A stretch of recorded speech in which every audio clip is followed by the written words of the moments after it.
Hello and welcome to today's video. Today is a retrospective kind of video. Occasionally I've done these where I've taken a pen that I've had for a few years that I did a review of a little while ago, and I just like to talk about the pen and how I'm sort of feeling about it now. So this is like I guess this is my 3-year update of the Pilot Custom 823, and I've got some little notes here that I'm going to talk through. So this is the smoke version of the 823. It has a 14 karat gold nib. I have it in the broad, and it is their number 15 size nib, which is roughly the size of a number 6 German nib. So this is my 3-year update thoughts. Firstly, the nib is generous, smooth, and super reliable. Generous because the flow is nice, particularly like with a nice sort of wet ink or one of the Pilot or Shizuku inks. At the moment I've got Kujaku in here. It's beautiful. It always writes well. This is one of those pens that I can always rely upon. The ink capacity is great. For more details on all of this, you can go and watch my review. I'll link to it down below. The ink capacity is great because it's a vac filler. You have the entire body of the pen to fill up, and with a couple of little tricks, you can get quite a good feel on it, and it lasts for ages. This is a broad nib, and it is relatively broad. You can kind of see that here in the writing sample here. But it's good. It's got a good capacity and all of that kind of stuff.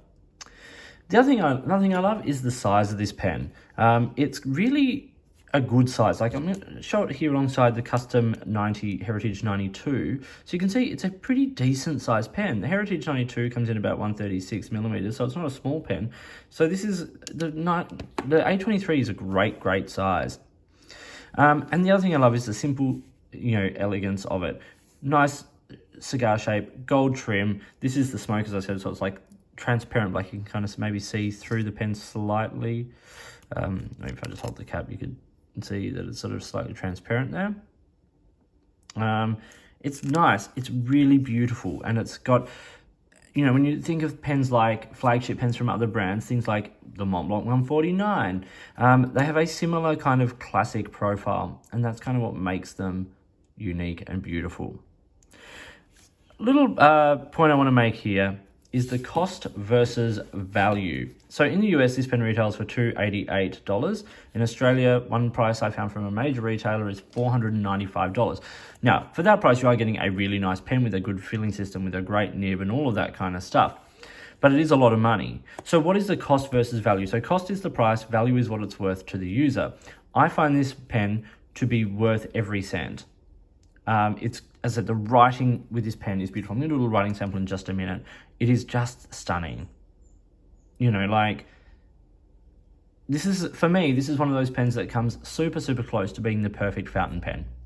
I'm actually wanting to get another one in the fine nib for sort of everyday use. This is just a little bit bold, broad for everyday writing. It's great for, when I'm actually wanting to write and show off inks and things like that, and I do a lot of writing with it, but a fine for sort of everyday writing would be absolutely amazing.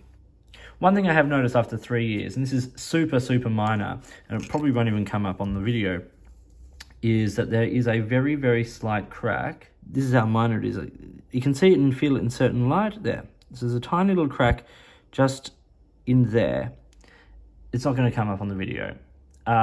It's super slight.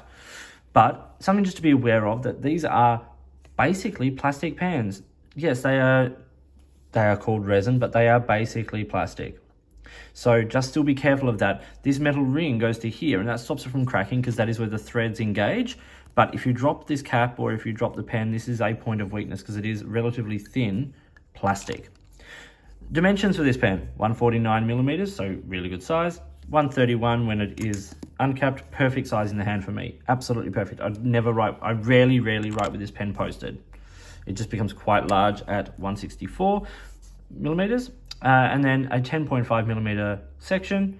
The pen weighs 29 grams, 20 in the body, 9 in the cap. So as I said, when it becomes long, you do get a bit of weight on the back there. So I really do very rarely write with this any other way other than unposted. Let's do a quick little writing sample with this right now. If I could spell pilot. Let's try again.